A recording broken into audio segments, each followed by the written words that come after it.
Good morning, everyone. Assuming everyone can hear me well.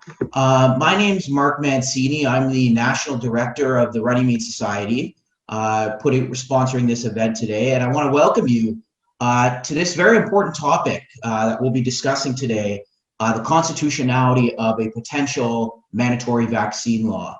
So the way things are going to work today, I'm just going to say a quick word about the Running Meat Society. I'm going to quickly introduce our three excellent panelists, and then we'll get started. Each panelist will have a set amount of time to give their view on the matter, and then we'll move to Q&A shortly after. So with that, I'll just say a bit about the Running Meat Society. We're a national law student organization. We have chapters at every law school in the country. This event is put on by our Osgoode Hall Law School chapter, so I'd like to thank the Osgoode Running Meat team, particularly Priscilla. Wave maybe Priscilla for everyone. Yeah, she's one of our chapter leaders at Osgoode. So if you have any questions about the Running Meat Society or what we do, please contact her, or feel free to contact me afterwards. So we run events all over the country, similar to this, on issues of importance related to the rule of law, constitutionalism, and individual liberty.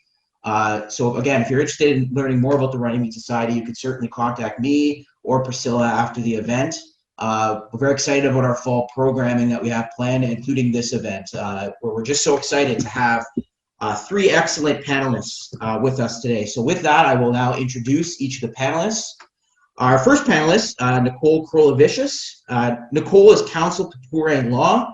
She's an experienced litigation lawyer specializing in human rights, employment, and administrative law. Nicole completed her LLB at the University of Western Ontario, where she was named valedictorian and graduated with distinction in the year 2000. She clerked for the Honorable Mr. Justice Major of the Supreme Court of Canada, and she was the recipient of the 2020 award for Best LLM Professor at Osgoode Hall Law School, where she teaches. So thank you, Nicole, for being with us today. We really appreciate your time. Next panelist, good friend of mine, Ryan Alford. Dr. Alford received his doctorate in public, constitutional, and international law from the University of South Africa. Prior, he was awarded his master's degree from the University of Oxford and his law degree from New York University. He served as a judicial law clerk for the Honorable Robert L. Carter of the Southern District of New York and the Honorable Rosemary S. Pooler of the United States Court of Appeals for the Second Circuit. Ryan is an associate professor at the Board Alaska Faculty of Law at Lakehead University and is the author of a really recent, excellent book, Seven Absolute Rights, which I recommend anybody who's interested in Canadian constitutional history should read. And finally, I'm just really pleased to have Emmett McFarlane, one of Canada's leading political science professors, here with us today. Emmett is an associate professor in the Department of Political Science at the University of Waterloo. He earned his PhD and MA in political science at Queen's University and a BA at the University of Western Ontario. In 2016, he founded the Courts and Politics Research Group, which connects political scientists working on courts and the law in Southern Ontario. And recently, he's the author of Governing from the Bench, the Supreme Court of Canada, and the Judicial Role. So welcome, Emmett, with us today. So with that, and without further ado, I'm going to turn things over to Nicole first to speak about her view on the issue of mandatory vaccinations, and we'll go then to Ryan and then to Emmett, and then we'll turn to Q&A. So with that, Nicole, thank you again for joining us today. Thank you so much, Mark and Priscilla, for having me. And thank you, Emmett and Ryan, in advance for a lively discussion. We were just joking before you all joined us that we promised not to resemble anything like the debate that took place in the United States last night between Trump and Biden. Instead, we look forward to a sort of an interesting back and forth exchange of ideas. I think I probably don't speak for just myself when I say, as a person who is engaged in teaching constitutional law, part of your job as an instructor is to think up sort of apocalyptic scenarios about fictional situations in order to test the limits of the Constitution. And I probably don't speak for myself when I say that it's amazing how many of those apocalyptic thinkings and musings you have actually come true by way of real legislation in the real world, right? In the real world context. And I think it's just a reminder particularly in constitutional law, that what we're really talking about is who holds the balance of power in a constitutional democracy. And today we're going to be talking about whether or not the government has the constitutional authority to force you, under threat of some kind of penalty, to get a needle, to get some kind of medical treatment. And I will be arguing, no, they do not have the right to do that. But before I say anything, I just want to put out there that I personally am not an anti-vaxxer. I believe very strongly in the importance of vaccines. In fact, I can't wait for a vaccine for COVID-19. Like many of us, I'm on the edge of my seat. I trust in the scientists, and I fully hope that we have a safe and effective vaccine coming as soon as possible. And I'm telling you now, I will be one of the first in line to get it. I also wanted to point out that there was a poll done in Canada. I just took a quick look before I signed up. I think it was back in April, where 60% of Canadians, and this is a Leger poll, actually indicated that they would be in favor of a mandatory vaccine.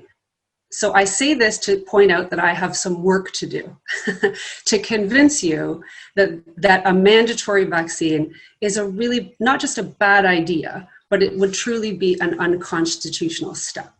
So because the Constitution is all about who holds the balance of power, in the context of a mandatory vaccine, we have to imagine some kind of legislation, fictional though it may be now, who knows what's coming down the pipe. And we have to assume that there is a challenge to it. And so I'd just like to propose that we all assume, for the sake of argument, that we have a safe and effective vaccine. That's probably the best way to have a legitimate debate about it. We're not talking about whether it works, whether it's risky, whether there are tremendous side effects. Let's pretend and hope to some degree that we have a wonderful, safe, effective vaccine with very few, if any, side effects that works, that will immunize the population against this scourge that is COVID-19. I still say that mandating the population to get such a vaccine would be unconstitutional. And before I get into the weeds of the Constitution, I promise I won't spend a ton of time because I don't have a lot of time. I just want to point out that it's often in times of crisis that governments look to expand their constitutional power. And because the Constitution is all about who holds the balance of power in a society, it's when the citizenry feels under threat from some large looming crisis that governments can seize on the opportunity to claw back some of the rights that are guaranteed in our Constitution, and in particular in our Canadian Charter of Rights and Freedoms. And we saw this kind of example, a real world example of that would be 9/11. Post the September the 11th terrorist attacks, there was a whole slew of legislation that clawed back civil liberties all over the world. Canada is no exception to that. I will just direct you to the security certificates regime. And at the time, if you polled people within Canada, they were all in favor of restricting rights for so-called terrorists because they were afraid, right? And when people are afraid of something and they're worried, just like a global pandemic, when people are concerned about their health and well-being, it's no wonder that a proportion of them would see no problem with clawing back on individual liberties, particularly ones that don't affect them.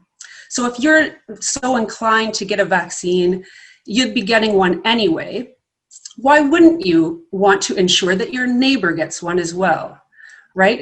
It's actually no sweat for you to make that leap to that conclusion. And so we need to remember that whenever we start to claw back civil liberties, it's a really difficult fight to get them back. We easily trade them away. It's really difficult to claw them back. So a constitutional system has to be rigorous enough to withstand what I think is tremendous pressure on governments in their attempt to claw back your civil liberties. Okay, and then I just want to say a few specific points about the Constitution to bolster my argument against a mandatory vaccine. But I wanted to make those overall comments because I'd like to get you to have that in your mind when you're personally thinking about your point of view on that, right? It may be informed by your opinions about vaccine. It may be informed by just how frightened you are in particular of the current global crisis, right? Which will vary from person to person, naturally. Okay, then there are a couple of issues in the Constitution that we'd have to consider. The first is the division of powers, right? Who would actually have the authority to pass this kind of legislation? And if we're leaving it to the provinces, which would be the first obvious way to do it, because provinces typically within the Constitution Act 1867 will have constitutional authority to legislate over healthcare matters. The trouble with that, from a mandatory perspective, is that you can't guarantee that all provinces will sign on. And for those of you who are studying the Constitution and who are students of the news, will have seen a parallel going on in the carbon tax situation. Of course, the carbon tax is this tax that the federal government has imposed on provinces who don't agree to such a piece of legislation themselves. And it was in fact argued just last week at the Supreme Court of Canada after a number of disparate decisions on its constitutionality coming out of courts of Saskatchewan, Ontario, and Alberta. But this fight between who would actually have the constitutional authority to do such a thing, I think, is a live one. It would be really, I think, difficult for and there'd be a number of hurdles to clear for the federal parliament to pass such a law, because federal parliament doesn't actually have constitutional authority per se over healthcare. Now, you can foresee an argument by the feds that they perhaps have the authority using something like the peace, order, and good government clause in the opening words of Section 91 of the Constitution Act 1867, but just like some of the difficulties that they're facing with the carbon tax, there would certainly be an argument against the use of the national concern or emergency branch of the POG power to achieve that goal. But let's put aside who has the constitutional authority, because there could well be a challenge on the basis of the constitutional authority in the first place. The next most obvious avenue of attack on such legislation is, of course, the Charter of Rights and Freedoms.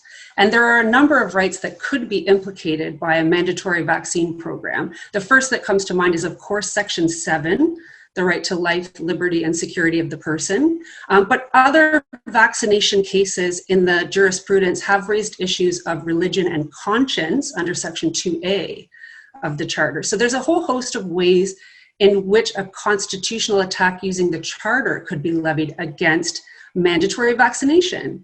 I just want to note too that any Section 7 argument would pose another hurdle for government, because of course Section 7 has this kind of additional little funny phrase within it that requires governments to demonstrate that restrictions on life, liberty, and security of the person are done in such a way as to accord with principles of fundamental justice, right?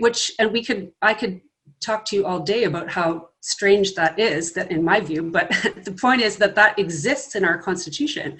And so the government would have some work to do to demonstrate that these so-called principles of fundamental justice are followed in the event of a restriction of your right to life, liberty, and security of the person.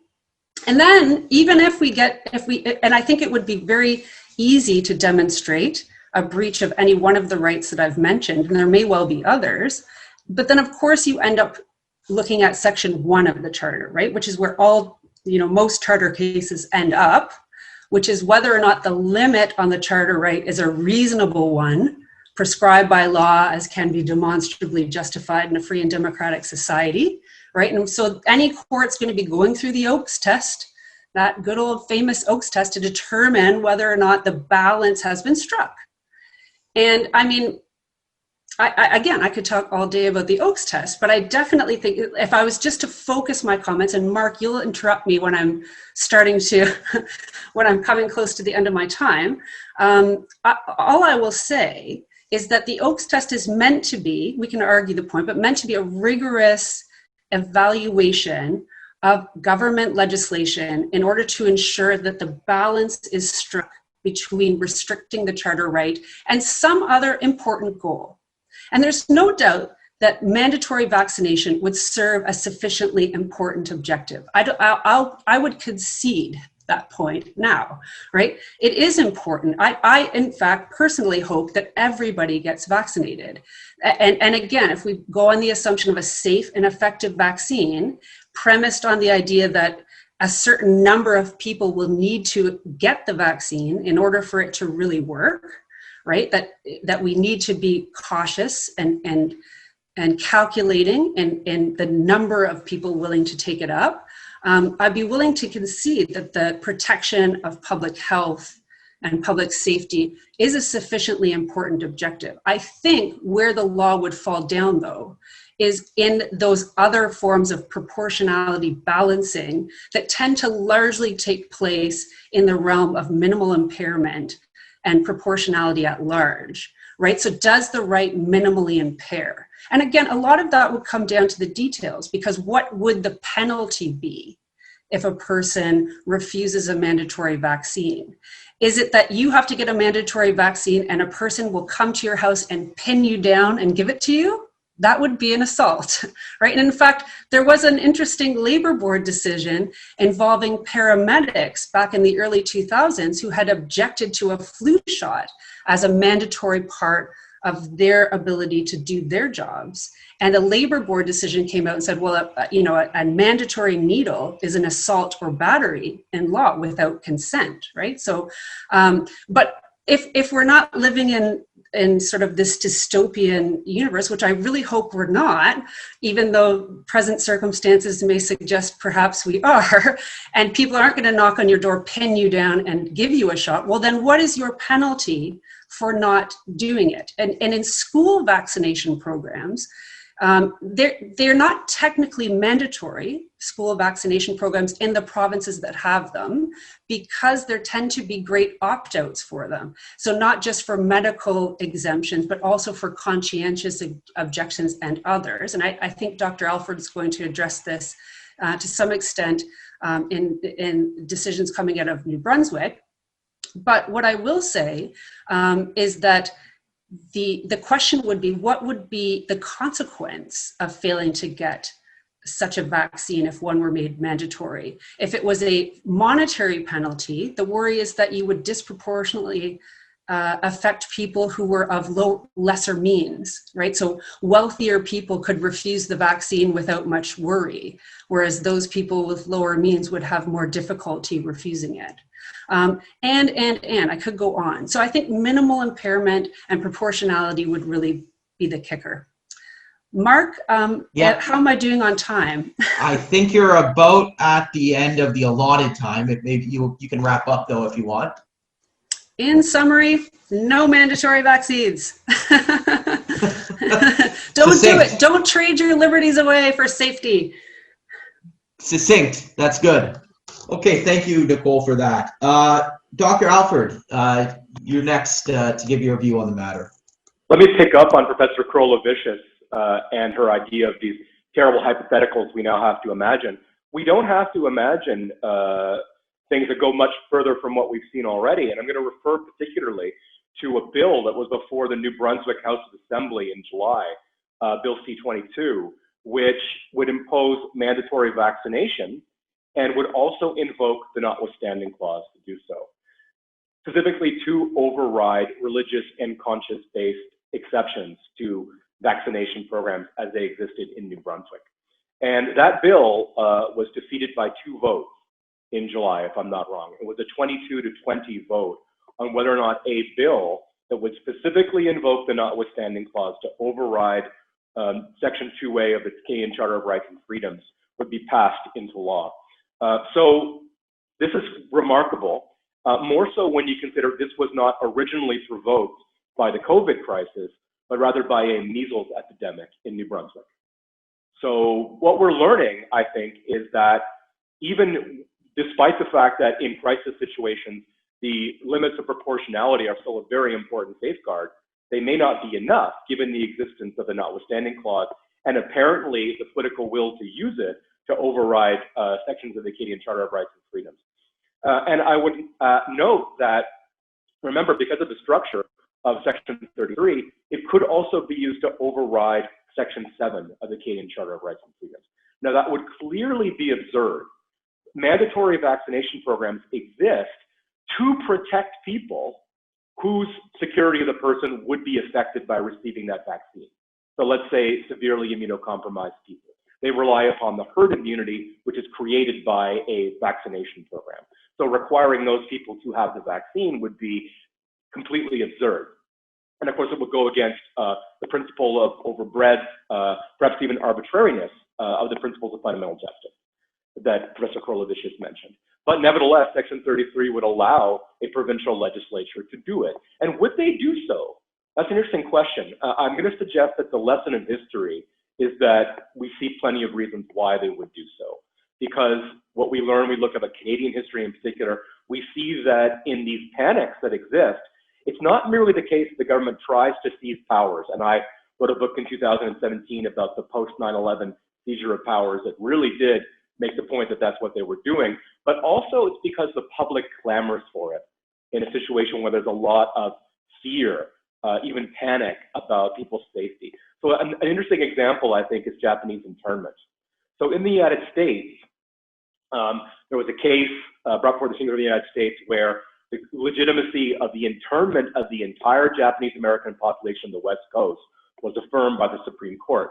We now know at that time, the Attorney General of the United States, and this was found in a court case about 3 decades later, violated his duty of candor to that court because he knew that there was really no risk of sabotage from the Japanese American population of the West Coast. They knew that that was a figment of the public's imagination.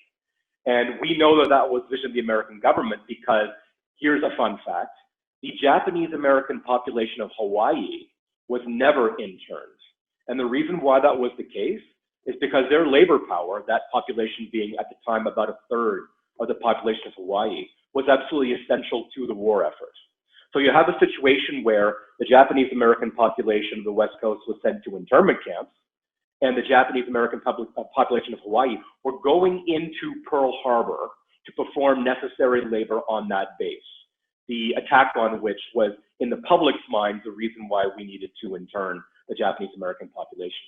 And then, of course, the Japanese Canadian population, similar public furore resulted in the internment of that population. Now, another interesting point to make is internment of people in historic peace churches. So it's not just the fear, but it's also, I would suggest, the desire for a scapegoat that whips up that kind of frenzy that drives the government to violate basic rights in the middle of a crisis. So in both world wars, you saw members of historic peace churches being sent to prison because they wouldn't comply with conscription, right? Now, just make a link right now to the present day. If that bill had gone through the New Brunswick House of Assembly, what I would predict is that people who would resist it to the point of being imprisoned, the most likely candidates for that kind of resistance would have been members of those historic peace churches. You would have seen Mennonites, Doukhobors, Amish, etc., being imprisoned rather than being subjected to mandatory vaccination.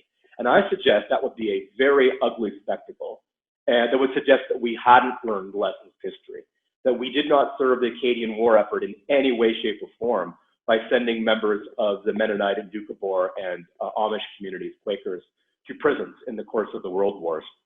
So how do we learn these lessons of history such that we would have some possibility that the Canadian judiciary would recognize that it would remain unconstitutional to impose that mandatory vaccination, even if Section 33 was invoked?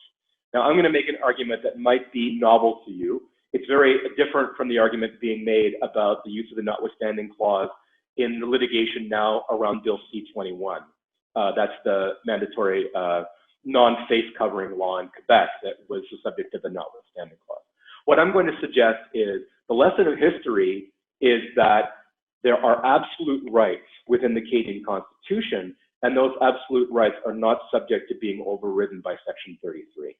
And I suggest that there's some support for that in Canadian jurisprudence. If you go and you take a look at Ivan Rand's dissent in the case around Japanese Canadian internment, right, involving his discussion of the Habeas Corpus Act 1687 and its prohibition on exile, which was also something that was proposed as a way of dealing with the Japanese Canadian population, would be exiling British subjects born in Canada to Japan. Ivan Rand suggested that that was not possible. Of course, that was prior to the Charter. It was prior to the existence of Section 33, but that cuts both ways. Section 33 applies to the Charter. It does not apply to rights like the right to an independent judiciary, which came in via the preamble of the 1867 Act.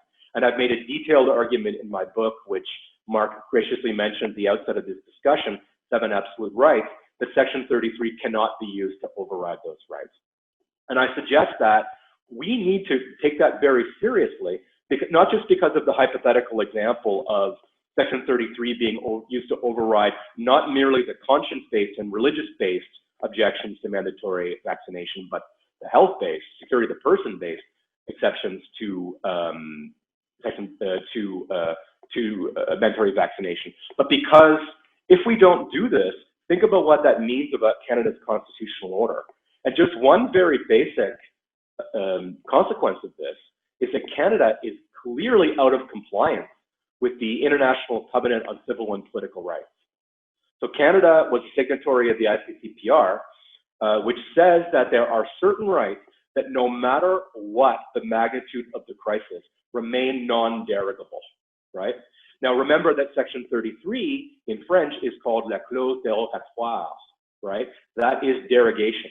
So even in a crisis, what the ICCPR says, certain rights, which I believe extend to not being killed without due process, which would be the case for people with well-founded security of the person or life-based objections under Section 7 to mandatory vaccination, that those cannot be derogated. So we need to realize that Canada will be clearly out of compliance with this. We haven't solved a problem which has existed since our execution of the ICCPR, which requires that we put into our domestic law protections for the non-derogable rights.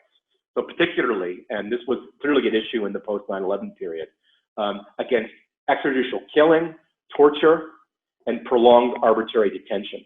And prolonged arbitrary detention is also something which is clearly implicated by legislation that would invoke the notwithstanding clause to deal with resistors to mandatory vaccination. And we haven't seen people try to bring habeas corpus around this, but it's clearly something that we could envision.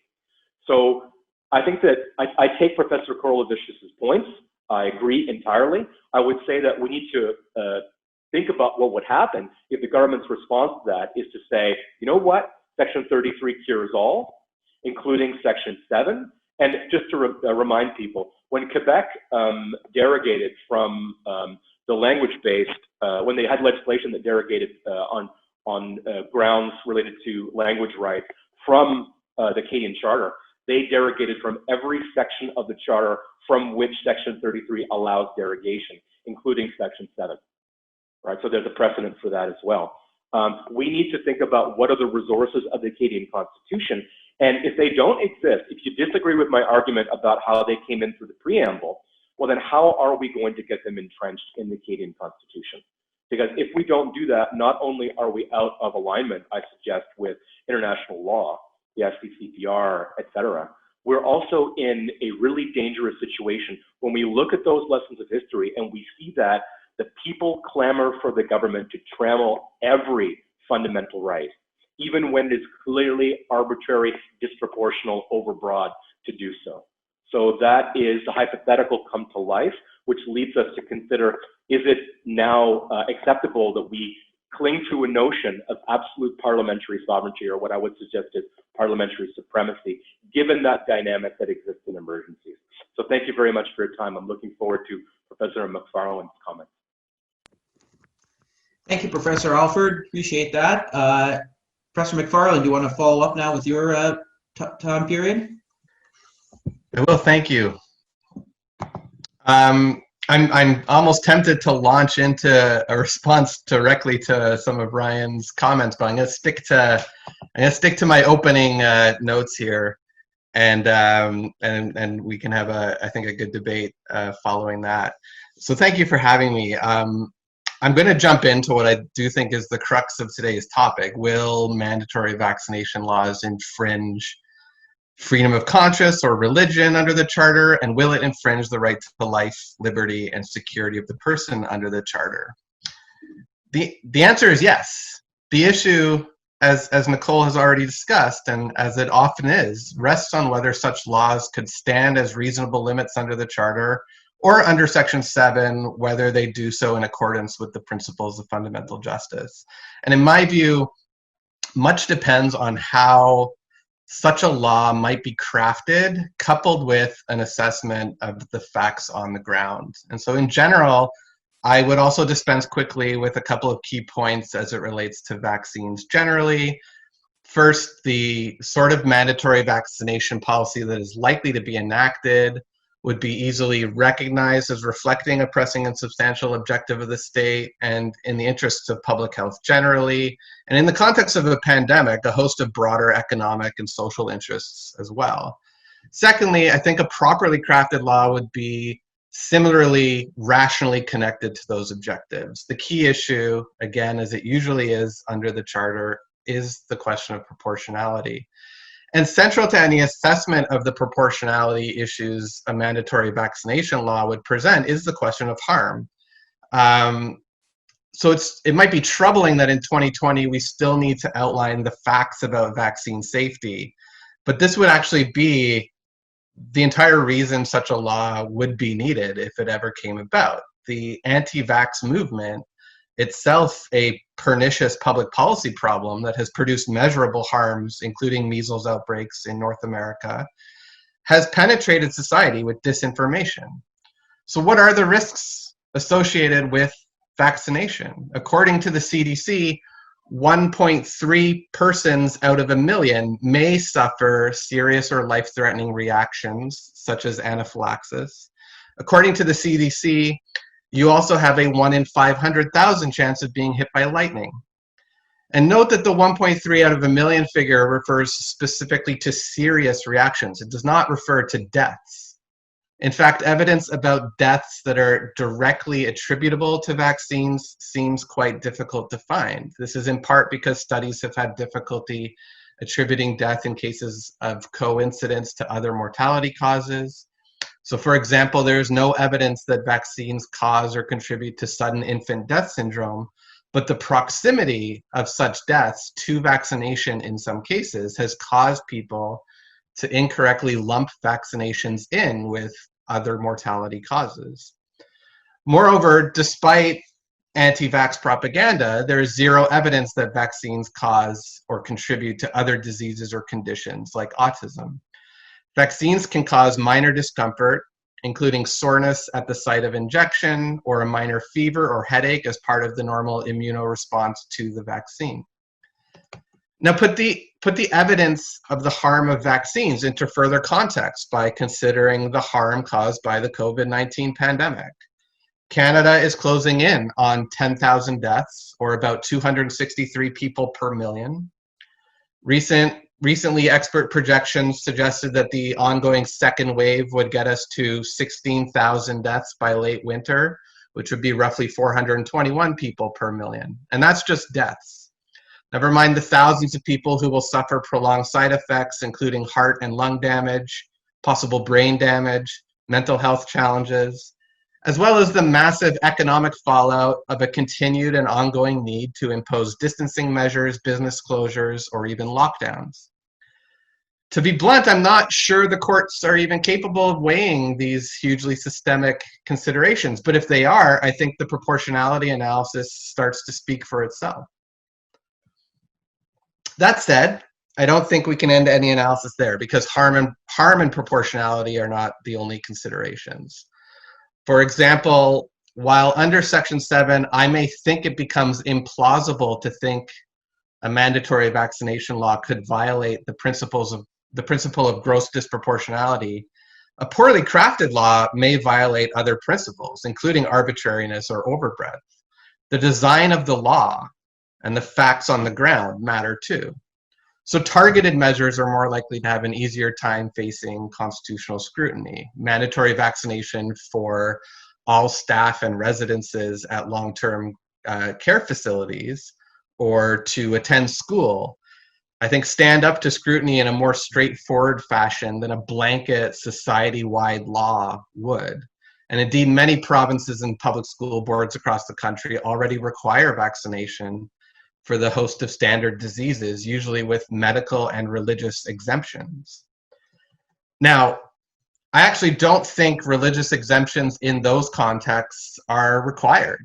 This is simply not about protecting the individual from a disease, but from protecting all individuals in a particular community, including those who have rare health reasons for not getting vaccinated.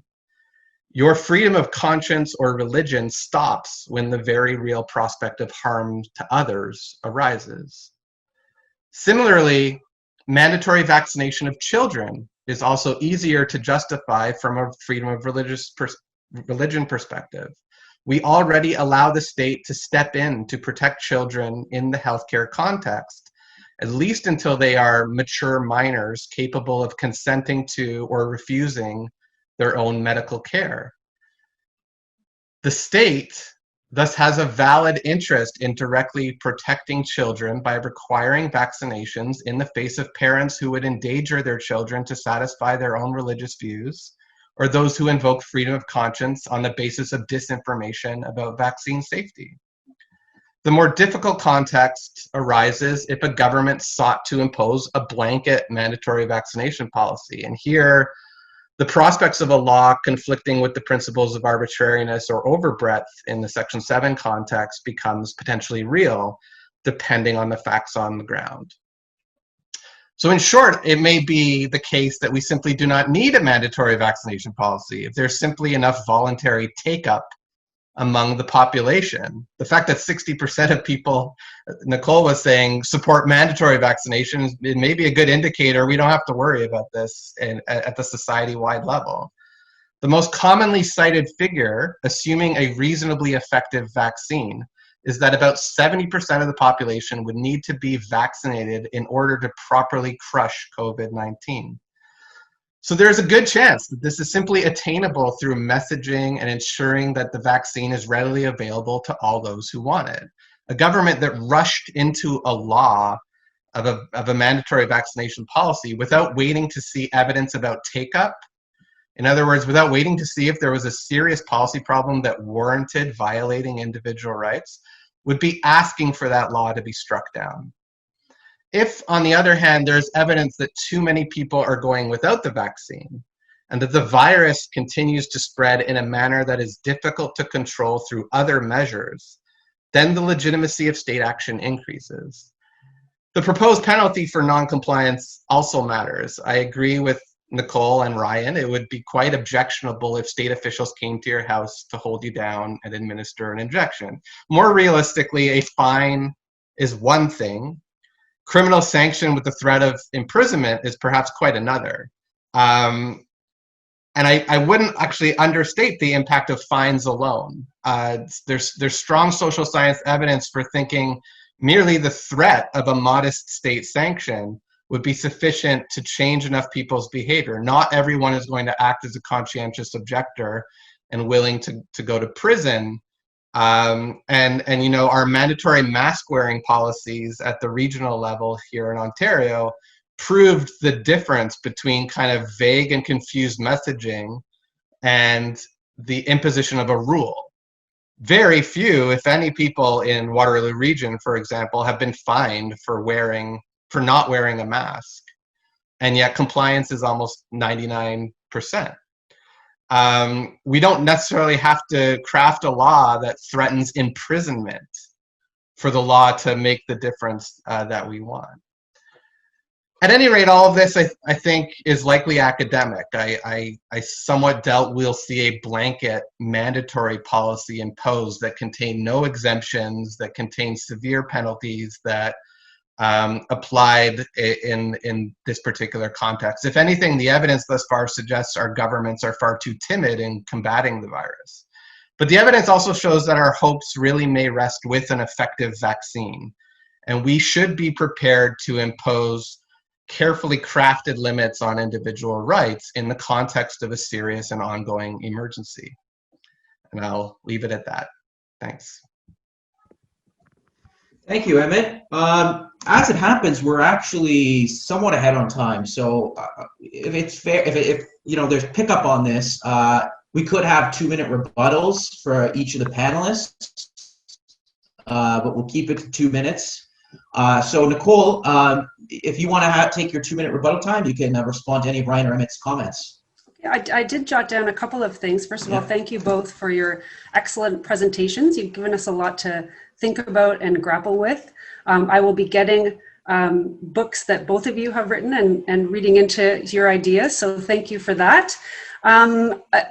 Just on the notwithstanding clause first and foremost, and I just want to say one thing to Professor McFarlane, but to Dr. Alford on the notwithstanding clause, I kind of remember where I was in law school when I first learned that there was a notwithstanding clause in the Constitution, right? And I still think that the constitutional bargain that saw it come into existence, that relies to some extent on the cooperation that is mandatory for a union to persist and be perceived as fair, is really under attack now, given the rise of populism. And I think there's no doubt that we'll see more and more examples of the notwithstanding clause used to satisfy sort of the lusty populist ideas that are easy to find with just the click of a button on Facebook or Twitter.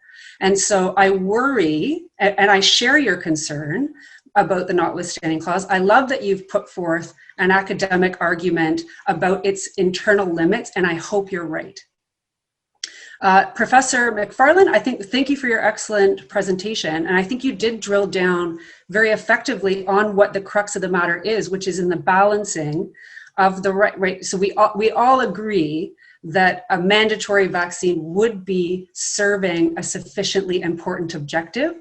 But with the greatest respect, I just think you've set up a false dichotomy in terms of what we'd actually be balancing. Because if the clash is between a global pandemic that has the prospect of decimating, the population of Earth versus a little bit of redness around the needle on your arm, then you're right. Then the global pandemic wins. But I don't think that's the true contest here, unfortunately. I think the true contest is actually in the amount of power we grant our government officials to intrude into our lives in satisfaction of the goal of public safety. And I always say the way to make people safest is to lock them up in their houses and never let them out. So safety can never be the ultimate all-encompassing goal. It always has to be balanced legitimately with the right of people to live with dignity, to make fundamental personal choices about their own life, and particularly including fundamental personal choices about their bodies, even ones we don't agree with. Okay, thank you for that. Ryan, do you have a rebuttal to anything the other two panelists mentioned? Well, I find myself very much in agreement with Professor Krolovicius, so I think I'll just pick up on this notion of the trade-offs and whether or not we're presenting a false dichotomy. So with respect to religious freedom and health, I don't really see that as a zero-sum game. So for instance, if I live in a society where someone who is Mennonite or Amish creates a larger risk of virus transmission to me and I have underlying conditions, I don't really see them as someone who's putting me at risk. I see us as having to coexist in a society where those religious freedoms we've learned over time have to be respected, or else really horrific things happen. And so I would just point particularly that argument that their religious freedom is making people unsafe is the very same argument that was raised during the World Wars, right? The notion that what the Amish and the Mennonites and Quakers were doing was hurting the war effort. And as a result, we had to curtail their religious freedom. And I very much reject that notion. I think that a country is not a rock. If we suffered losses or if I died as a result of the preservation of someone's religious freedom, I think that's very much in keeping with the ethos of the nation that is more than just its physical safety and security. And just with respect to fines as a substitute for imprisonment, I think we're going to have a problem, and this is, in my mind, a very real problem, of what we do when a Mennonite person says, no, I'm not going to pay a fine. Because remember, we had alternatives for alternative service during both those world wars. And people in historic peace churches refused to comply because they thought that that was still not in accordance with their notion of their religious views, right? So then if they don't pay those fines, what do? Do we come and seize a buggy? Do we seize their livestock? Do we seize farms? What do we do when they lie down in the road in front of tow trucks that are going to seize this? It's really, the ultimate power of the state always depends on either imprisonment or something even more violent. So I think we really need to, at the outset, think about how perhaps that notion of safety, just as serving as a blanket justification for the infringement of religious freedom or conscience-based rights, perhaps needs some fine-tuning. And I look forward to Mr. McFarland's comments. Thank you. Emmett, do you have a response to that? Yeah, just to both comments. I mean, I don't think I portrayed this as simply about a red mark on your arm versus the decimation of the earth. At least I don't think I portrayed the pandemic that way. But it's not a choice about mandatory vaccines or no mandatory vaccines. It's a set of different policy options the government is confronted with in actually balancing our broader liberties with health and security, right? So if we were in a situation where there simply was insufficient vaccine take-up, the choice is then imposing perhaps a mandatory vaccination, or the choice is further quarantine measures, further lockdowns, further liberty restricting actions in order to protect people's health and safety. And so, yeah, I think the emphasis I was trying to make, that the facts on the ground matter, presumes a context in which the virus is actually still serious enough to warrant any of these other policy alternatives. But all of the policy alternatives in effectively combating the pandemic in that context are liberty restricting. And it's about deciding which ones we can live with under the charter.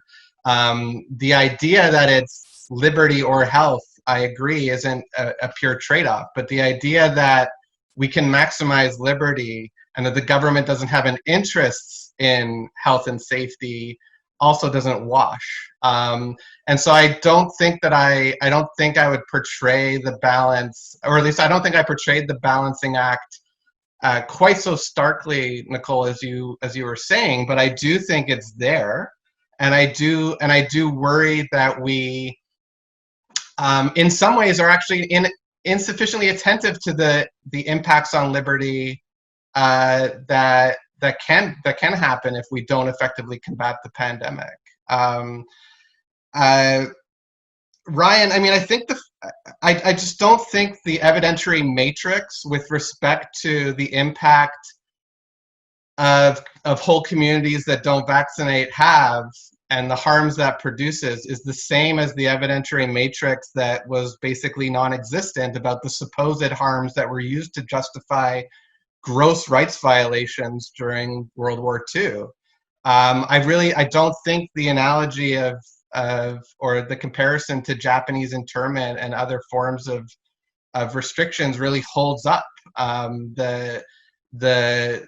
The weighing of evidence and the analysis any court would have to undertake is quite different in the context of mandatory vaccination. And so I guess I'm also less worried about a supposed slippery slope or one measure in the context of a legitimate emergency being a forever death nail to individual liberty, as Ryan or Nicole are.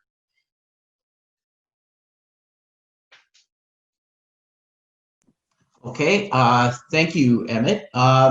So we've had a good exchange here, I think, on some of the core issues, and we've narrowed some of the disagreement. That's good. With that, I think we'll open it up now to questions. So I think the easiest thing to do would be to ask your question via the video or audio function. If you must, you can write it out and I can read it for the benefit of all the attendees. But if you want to ask a question, I think the best way to do it would be via the video function or audio function. So does anyone have a question that they want to ask any of the panelists? I think I can start. Can you hear me? Yeah, we can hear. Okay. So I agree with Nicole that the debate on whether the law would be constitutional or unconstitutional would focus mostly on minimum impairment and proportionality. And what I want to know from both Emmett and Nicole is like, do you envision any kind of penalty that the government would be able to impose, that they would be able to bring enough evidence to demonstrate that it's not actually infringing the rights of people that much in a way that is not is like that is a minimum impairment on the charter rights? Like, do you have any idea on what the government could do that they might be able to bring to succeed on keeping the law constitutional? Mostly for Emmett, I think, but I wanted to know Nicole's opinions as well.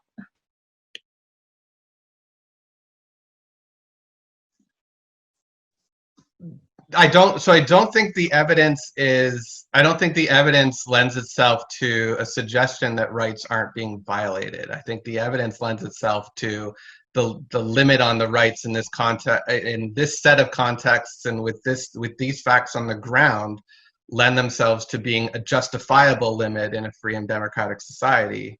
So no, the straight answer to your question, if I understood it correctly, is I don't think there's evidence. I think we're all in agreement that this is a violation of individual liberties, and in fact, a set of distinct ones under the Charter, potentially. It just comes down to whether it's justifiable or not, in my view. I meant, like, is there any kind of punishment, like any way you drafted the legislation that you could say would not be unconstitutional? Because I can't envision that. Like, in my opinion, any fine or any penalty. So a mandatory law with any penalty is de facto unconstitutional. So I would argue a mandatory law with a simple fine would likely induce enough people to get inoculations to get us over the 70% threshold, or whatever threshold we think is necessary. I don't think the goal should be to have 100% of the population forced to have vaccinations, because that's not actually necessary to achieve the ultimate goal of herd immunity, right? So you actually don't want a severe penalty. You don't want to be locking people up. And I don't think a fine so structured raises as severe concerns as the other panelists. I also think in some contexts, and that's in the context of a blanket law. I think in some contexts you don't even need a penalty, right? So for mandatory vaccination rules for long-term care facilities or to schools, you're simply not allowing someone access to those facilities if they refuse to get vaccinated. You don't have to fine them or imprison them or otherwise sanction them at that point. I do have one thought about that, because as you were talking, Priscilla, I was thinking about, because we're talking about penalties for potential breaches of this fictional mandatory vaccine law. And I feel like there's a parallel with freedom of expression, right? And I think it's relevant because Professor McFarland, you did raise the issue of anti-vaxxers and how people can spew erroneous, misleading information into the public sphere, which can create a harm in society in and of itself, because people might believe that misinformation and act upon misinformation to the detriment of society. But I think that there's, in the context of expression cases, there's a similar concern about what do we do then if people are saying something that causes harm? What's the penalty that we should impose on people for that? And sometimes there are penalties, like we can look at hate speech in the criminal code, and we could debate about that another day. But there is this idea that perhaps the best way to insulate against the harms is to fight speech with more speech. And so to this extent, perhaps the best way to guard against people refusing to get a vaccine is to provide more education, to give more information, to really target those groups that we know will be resistant to it, and to direct all of our energy and efforts in government to that goal, rather than the after the fact goal of punishing those who would be disinclined to seek out a vaccine and get one. Yeah, I mean, to take my devil's advocate hat off for a second here, I actually really agree with that. It is noteworthy, though, just to add, our court has upheld hate speech laws, and there is in fact less less direct and clear evidence about the harms of hate speech laws than there is about the harms of anti-vaccination rhetoric. And so I know we're not necessarily sitting here predicting what courts would do, but I think that mitigates in favor of certain measures for sure.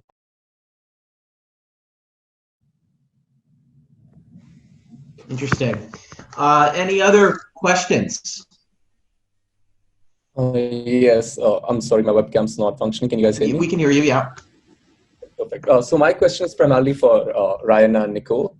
So I agree with most of your statements about infringements and how the state should be should not be empowered enough to infringe so much on any individual's rights. But when does it, in your opinion, become justified for the state to make certain infringement? To me, COVID in general, it's not just something that's forcing an individual to do something such as blood transfusion or something that would affect the individual specifically. It's affecting the public and the society and their quality of life in a significant way. So, maybe you are right in the academical sense or the constitutional sense, but when does it, in your opinion, become justified for the state to pass a law where it is mandatory, or like pass humongous fines that force the people to end up changing their decisions or their views?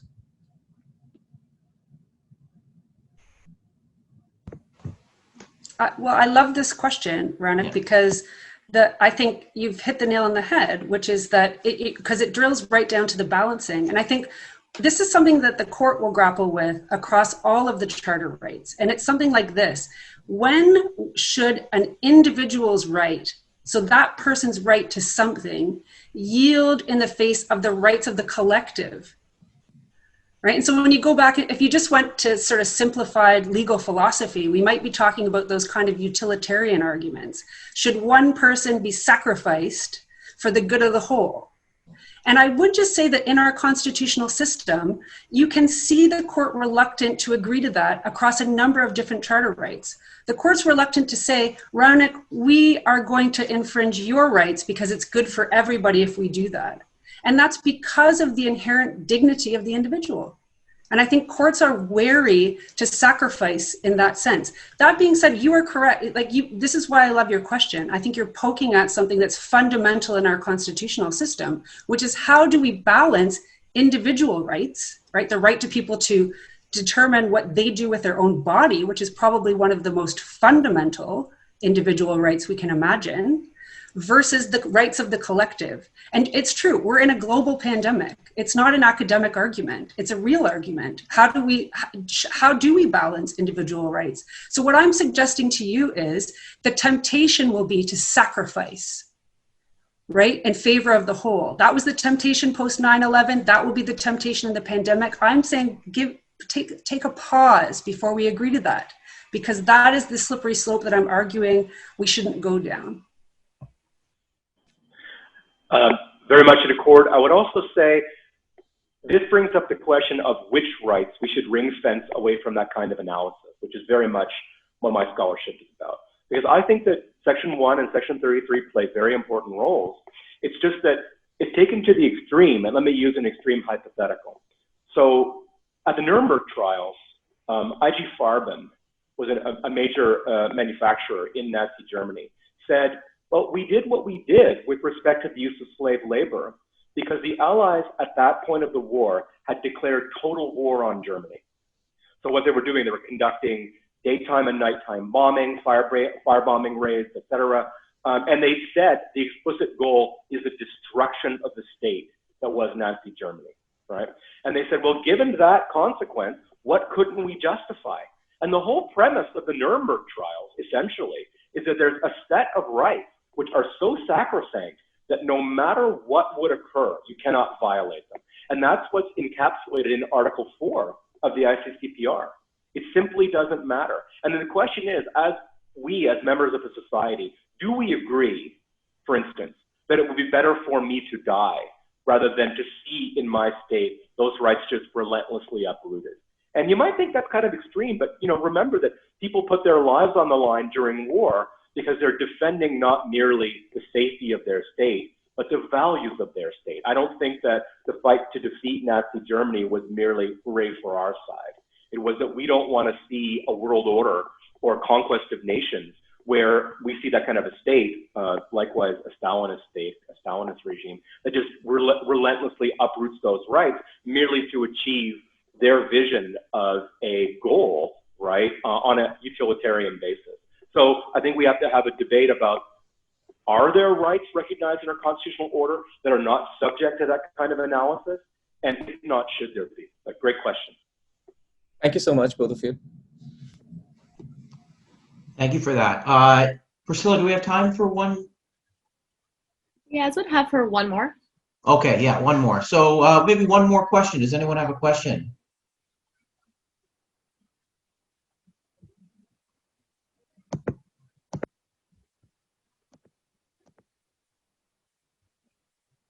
Who's going to be the lucky last person to ask a question?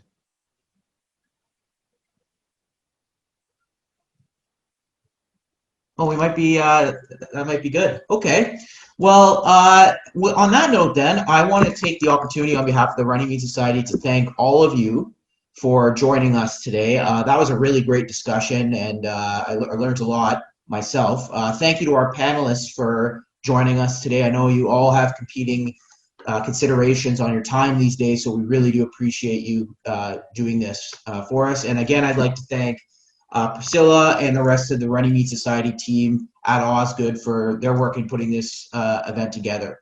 Again, if you want any more information on the Runnymede Society, please contact me or feel free to contact Priscilla. And until then, thank you again for joining us, and have a good rest of the day. Thank you, everyone. Thank you everyone for joining. Yeah. Thank you. Bye-bye. Bye-bye now.